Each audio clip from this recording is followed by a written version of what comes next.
ಯತ್ನಾಳ್ಗೆ ಮಾನ ಮರ್ಯಾದೆ ಇಲ್ವಾ? ಸ್ವಾಮೀಜಿ ಕೆಂಡ ಕಾರಿದ್ದಾರೆ. ಯತ್ನಾಳ್ ಪರ ನಿಂತಿದ್ದಂತಹ ಲಿಂಗಾಯತ ಪೀಠದ ಮೃತ್ಯುಂಜಯ ಸ್ವಾಮೀಜಿ ಯತ್ನಾಳ್ ಉಚ್ಚಾಟನೆ ಹಿಂಪಡೆಯಿರಿ ಎಂದಿದ್ದಂತಹ ಮೃತ್ಯುಂಜಯ ಸ್ವಾಮೀಜಿ ಆದ್ರೆ ಈಗ ಅದಕ್ಕೆ ತದ್ವಿರುದ್ಧವಾಗಿ ವಿರಕ್ತ ಮಠದ ಸ್ವಾಮೀಜಿಯಿಂದ ಯತ್ನಾಳ್ ವಿರುದ್ಧ ಆಕ್ರೋಶ ವ್ಯಕ್ತವಾಗಿದೆ. ಯತ್ನಾಳ್ ಉಚ್ಚಾಟನೆಯನ್ನ ಹಿಂಪಡಿಬೇಕು ಎಂದಿದ್ದ ಮೃತ್ಯುಂಜಯ ಸ್ವಾಮೀಜಿ ರಾಷ್ಟ್ರೀಯ ಶಿಸ್ತು ಸಮಿತಿ 6 ವರ್ಷಗಳ ಕಾಲ ಯತ್ನಾಳ್ರನ್ನ ಉಚ್ಚಾಟನೆ ಮಾಡಿತ್ತು. ಇದಕ್ಕೆ ಸಂಬಂಧಪಟ್ಟ ಹಾಗೆ ಯತ್ನಾಳ್ ಅವರ ಉಚ್ಚಾಟನೆ ಖುಷಿ ತಂದಿದೆ ಎಂದ ವಿರಕ್ತ ಮಠದ ಶಿವಕುಮಾರ ಸ್ವಾಮೀಜಿ. ಉಚ್ಚಾಟನೆ ಸೂಕ್ತವಾದ ಮಾರ್ಗ ಎಂದ ಸ್ವಾಮೀಜಿ.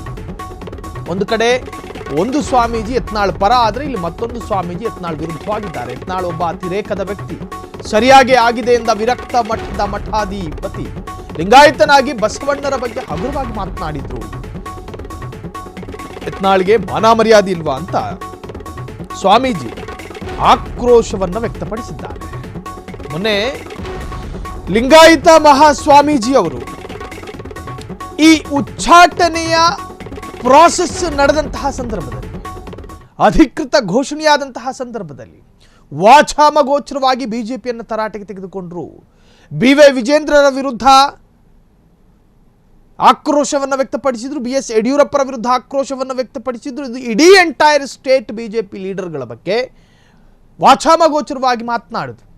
ಆದರೆ ಇವತ್ತು ವಿರಕ್ತ ಮಠದ ಸ್ವಾಮೀಜಿ ಯತ್ನಾಳ್ ಅತಿರೇಕವಾಗಿ ವರ್ತನೆ ಮಾಡಿದ್ರಿಂದಾಗಿ ಶಿಸ್ತನ್ನು ಉಲ್ಲಂಘನೆ ಮಾಡಿದ್ದಾರೆ. ಬಿಜೆಪಿಯ ರಾಜ್ಯ ಮಟ್ಟದ ನಾಯಕರುಗಳಿಗೆ ಅತ್ಯಂತ ನಿಂದನೆ ಮಾಡುವುದರ ಮುಖಾಂತರವಾಗಿ ಬಿಜೆಪಿಗೆ ಡ್ಯಾಮೇಜ್ ಮಾಡುವಂಥ ಪ್ರಯತ್ನ ಪಟ್ಟಿದ್ದಾರೆ.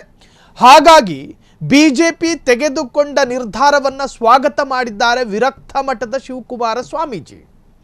ಲಿಂಗಾಯತನಾಗಿ, ಒಬ್ಬ ಲಿಂಗಾಯತ ವ್ಯಕ್ತಿಯಾಗಿ ಬಸವಣ್ಣವರ ಬಗ್ಗೆ ಹಗುರವಾಗಿ ಮಾತನಾಡ್ತಾರೆ, ಅತ್ಯಂತ ತಾತ್ಸಾರವಾಗಿ ಮಾತನಾಡ್ತಾರೆ. ಅಂತಹ ವ್ಯಕ್ತಿಯನ್ನ ಬಿಜೆಪಿ ಇಟ್ಟುಕೊಳ್ಬೇಕಾ?